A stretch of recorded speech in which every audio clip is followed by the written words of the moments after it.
Muito bom dia, professoras. Meu nome é Jaqueline. Eu vou dar início à minha apresentação de trabalho de conclusão de curso. Meu tema é microbiota intestinal de pacientes obesos e suas alterações após a cirurgia bariátrica. A relação da microbiota intestinal parece estar relacionada com a perda de peso induzida pela cirurgia bariátrica, além de contribuir também com a prevenção de comorbidades e disbiose encontrada nesses indivíduos. Na obesidade, os filos firmicutes e bacteroidetes são encontrados de maneira inversa ao indivíduo magro e saudável. Entretanto, o procedimento cirúrgico tende a reverter essa situação. O uso de probióticos também é visto como uma alternativa sustentável e terapêutica para o emagrecimento e redução de sintomas gastrointestinais no pós-operatório. O geral desse trabalho foi fazer uma comparação nas mudanças que ocorrem na microbiota intestinal dos pacientes obesos e daqueles que são submetidos à cirurgia, e também o impacto dos probióticos nessa população. Como objetivo específico, tende a compreender a relação de qualidade da microbiota e a condição da obesidade, também entender os mecanismos dessa relação que podem gerar esse quadro, além de o uso de probióticos nos pacientes obesos e nos pós-cirurgia. A metodologia foi utilizada uma revisão bibliográfica através das bases de dados como PubMed, Lilacs, Cielo, Medline, Sociedade de Biomedicina e o Conselho Federal de Biomedicina. Os artigos e livros escolhidos foram de 2010 até o ano atual, de 2021, e se apresentam na língua portuguesa, inglesa e espanhola. As palavras-chave utilizadas foram microbiota intestinal, cirurgia bariátrica, obesidade, firmicutes e bacteroidetes e probióticos. A Organização Mundial da Saúde, a OMS, considera a obesidade um agravo multifatorial, que em sua maioria tem origem de um padrão alimentar e desequilíbrio energético positivo, ou seja, quando eu tenho um consumo de energia muito maior daquele que é gasto pelo organismo, o que resulta num acúmulo de gordura e na contribuição para esse ganho de peso. Os fatores biológicos, ambientais, culturais e políticos estão envolvidos nessa composição da dieta do ser humano. Então, em aspectos de qualidade e quantidade, ela pode acarretar em diversos riscos à saúde e variações metabólicas também, como aumento de pressão arterial, níveis de colesterol, triglicérides e a resistência à insulina. Aqui no Brasil, a obesidade é uma das principais condições para o risco de adoecimento e óbito dos adultos dos grupos da doenças e agravos não transmissíveis, que é considerado as DANTs. Considerada uma epidemia global do século XXI, a obesidade é observada com altos índices nas crianças, e além de favorecer o aparecimento de doenças crônicas e distúrbios cardiovasculares, ortopédicos e endócrinos, possui também várias angústias psicossociais, que são responsáveis mais ou menos por 95% dos casos.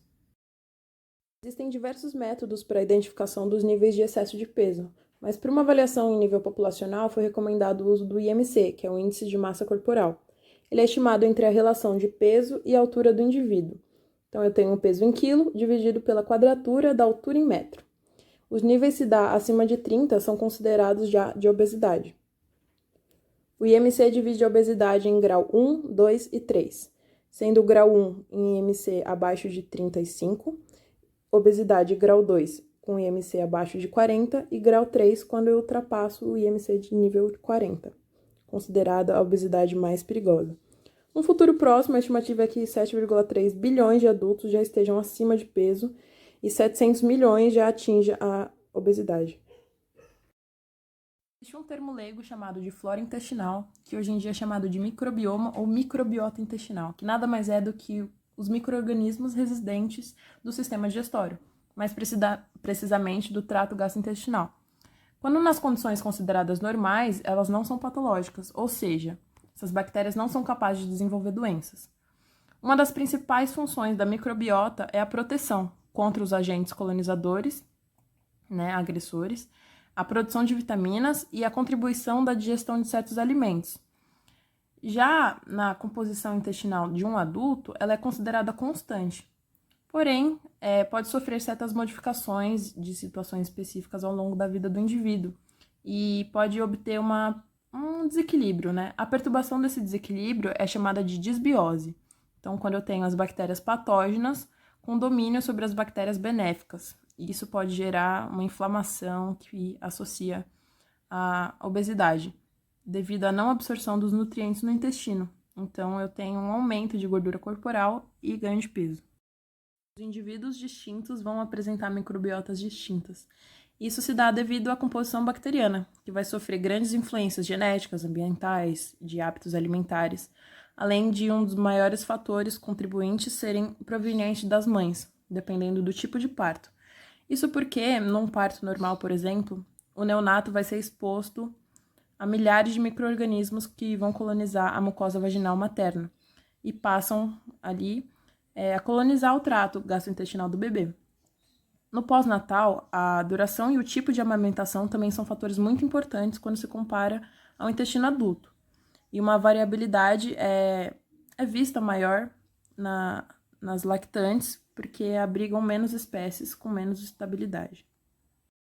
Pelo menos por volta dos 3 anos de idade, a microbiota tem o início de uma estabilidade, e ela vai ser dominada em 90% pelos filos Firmicutes, que tem as classes de Bacilli, Clostridia e Molicutes, e pelos filos Bacteroidetes, que tem como classe também bacteroides, flavobactérias e espingobactérias. Já o restante desses 10% é composto por actinobactérias e proteobactérias. A microbiota com excesso de peso corporal é vista desde o início do século, a partir daqueles estudos envolvendo cobaias, camundongos e alguns humanos. Foi evidenciado que na microbiota de magros e obesos é composta por diferentes composições, e elas são principalmente relacionadas à alimentação. Majoritariamente a dos obesos é composta por gorduras animais e baixo fornecimento de verduras e vegetais, e contribui bastante para a desbiose, além do processo inflamatório, que vai desregular o metabolismo, vai prejudicar na absorção de nutrientes e contribuir novamente com a gordura corporal. A obesidade ela pode ser influenciada pelas proporções relativas dos filos Bacteroidetes e dos Firmicutes. E existem umas evidências de que a atividade metabólica desses micro-organismos facilitam a extração e armazenamento de calorias ingeridas. Então, sugere assim que existe uma microbiota obesogênica. É possível que ela extraia com maior frequência a energia da dieta quando comparado a uma microbiota saudável de um magro, por exemplo. Com um maior consumo de carboidratos provenientes da dieta, as bactérias fermentadoras de carboidratos vão ser encontradas em maiores quantidades para dar conta daquilo tudo. Então, no indivíduo obeso, com a mesma quantidade de carboidratos oferecidos a um magro, ele vai produzir mais energia, mais glicose, mais gordura, que vai levar à produção muito maior de adipócitos. Então, foi sugerido que a oferta de calorias extras, o aumento da atividade dos lipopolissacarídeos, vai ocorrer uma lipogênese aumentada, além do aumento da permeabilidade intestinal, a endotexemia e o sistema endocannabinoide desse indivíduo. Então, ele não vai ter a mesma saciedade do que um indivíduo saudável. Então, essas bactérias fermentadoras de carboidrato vão aumentar sua produção de ácidos graxos de cadeia curta, as suas citocinas pró-inflamatórias e a expressão dos genes do hospedeiro, que vai introduzir uma patogenia, né, que vai facilitar o desenvolvimento das DANTs, que são aquelas doenças não transmissíveis. Então, vai ter a sua gênese ali na inflamação e na absorção de nutrientes. Isso vai contribuir bastante com a resistência da insulina. Então, é um dos principais fatores para os indivíduos adquirirem a diabetes mellitus do tipo 2. Realizado um estudo de camundongos magros e obesos, e foi evidenciado também que nos obesos a proporção dos Firmicutes estava muito mais aumentada, e a dos Bacteroidetes estava reduzida em mais ou menos 50% quando comparada aos magrinhos. O que aconteceu? Os pesquisadores introduziram no camundongo magro uma microbiota do camundongo obeso, e sem mudar a dieta.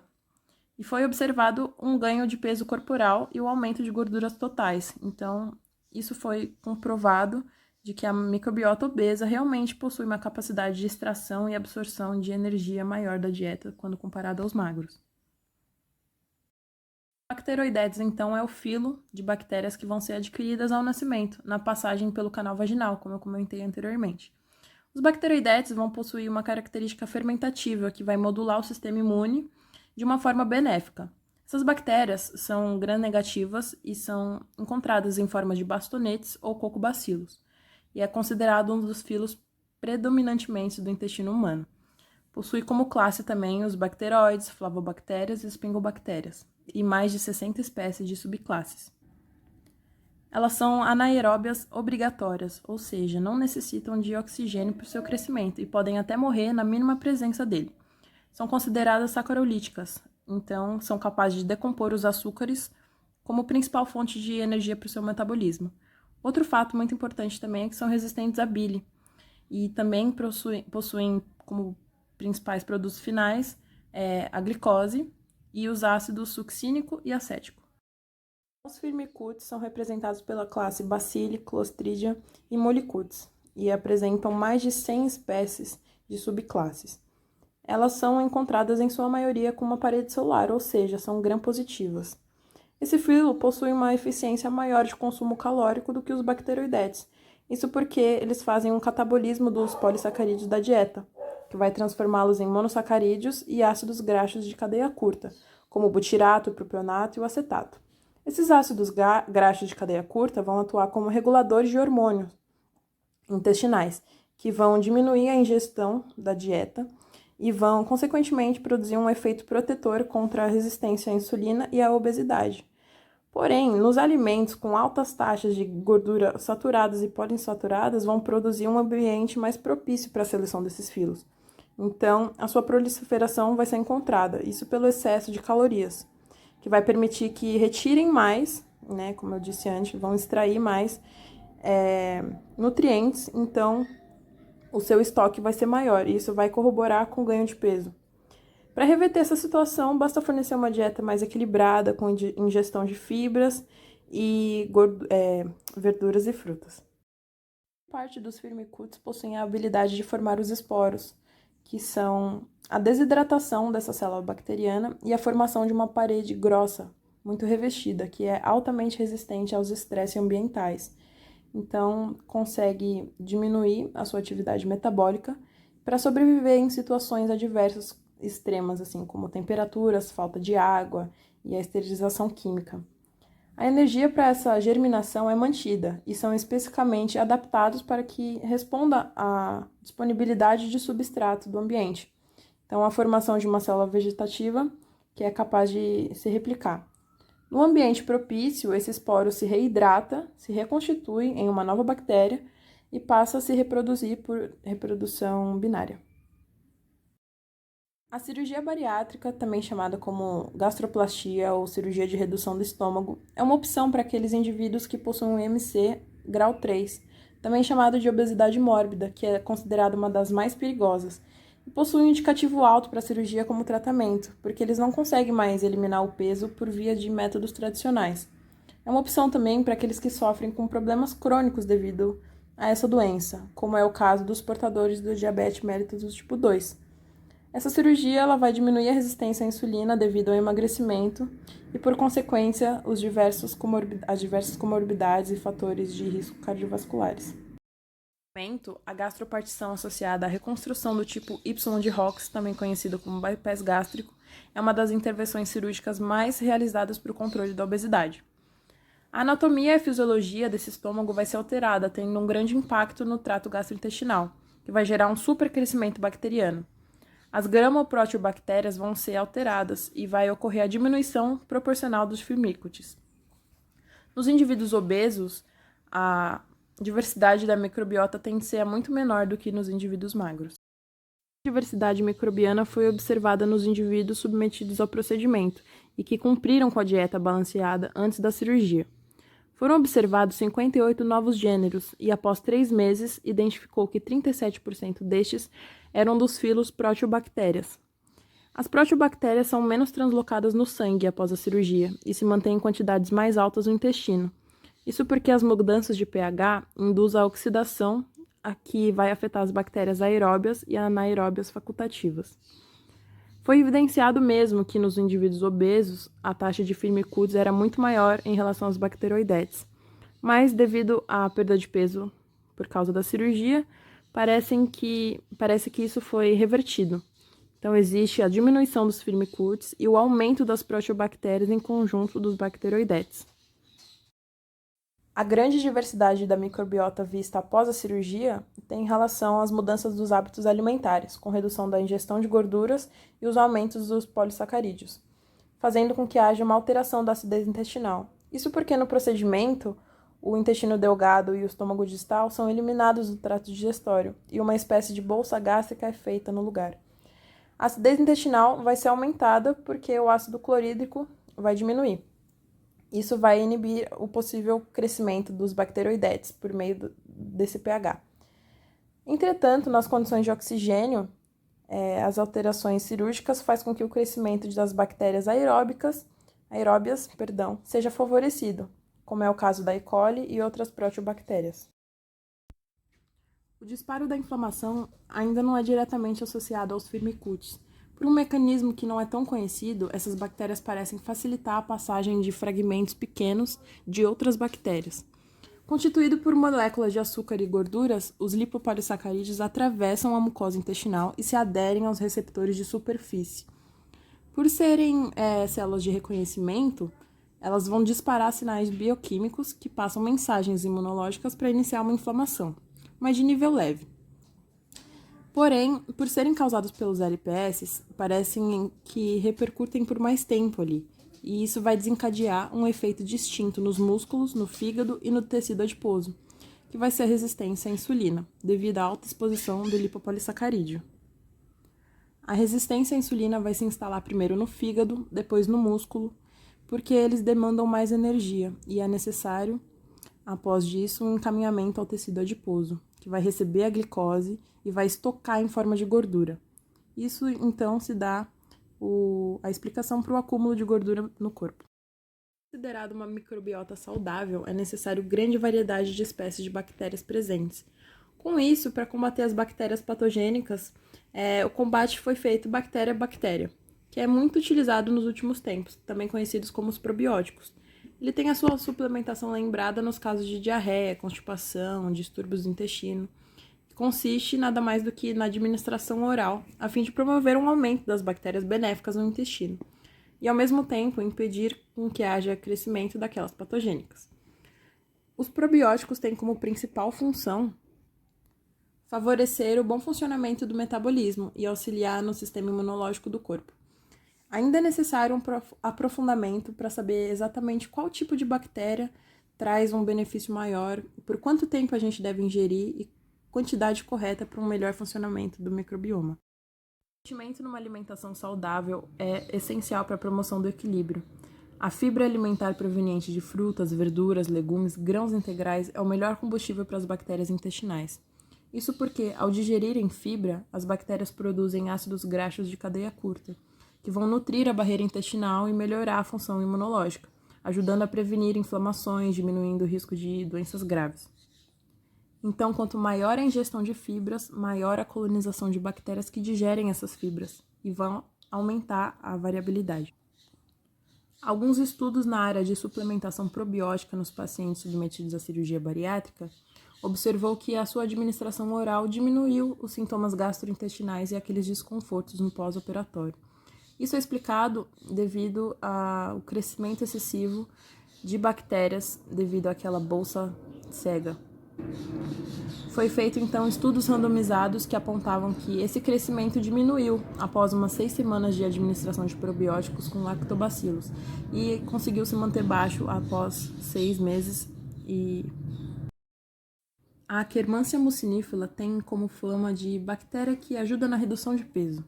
Isso porque foi feito um estudo exploratório de prova de conceito, utilizando 40 voluntários, que eram obesos e que tinham sobrepeso. O probiótico com a Akkermansia mucinifera foi oferecido todos os dias durante 3 meses com a intenção de possível melhora do quadro de disbiose e obesidade. A diminuição da circunferência abdominal dos pacientes foi vista, em conjunto da melhora da resistência à insulina e a diminuição de gordura. Apesar de ser gram-negativa, ela pertence ao filo Verrucomicrobia, e o mecanismo de ação utilizado por ela como principal fonte de energia é a degradação da mucina, pois além de melhorar a permeabilidade intestinal ao aumentar a espessura do muco, da mucosa que reveste o intestino, o peristaltismo também é ativado e, por consequência, a diminuição do quadro inflamatório. A Akkermansia está ligada diretamente com a melhoria de diversas enfermidades, como é o quadro de síndrome inflamatória intestinal, fibromialgia, entre outras, até mesmo ansiedade. Como ela não é encontrada para compra, certos alimentos estimulam a sua produção. São eles as frutas, vegetais, chás, café, chocolate amargo e, em especial, as uvas e as maçãs. Por além de serem alimentos frescos e menos processados, são polifenóis, que contêm compostos bioativos que são naturalmente presentes. Eles são capazes também de aumentar a diversidade bacteriana. Outro alimento também bem interessante que estimula bastante a sua produção é o fruto goji berry. Isso porque ele estimula muito o aumento do muco e o peristaltismo na produção da queimância. Por fim, deixo aqui minhas referências utilizadas para a contribuição da conclusão desse trabalho e me mantenho disponível à banca. Muito obrigada, professoras. Até breve.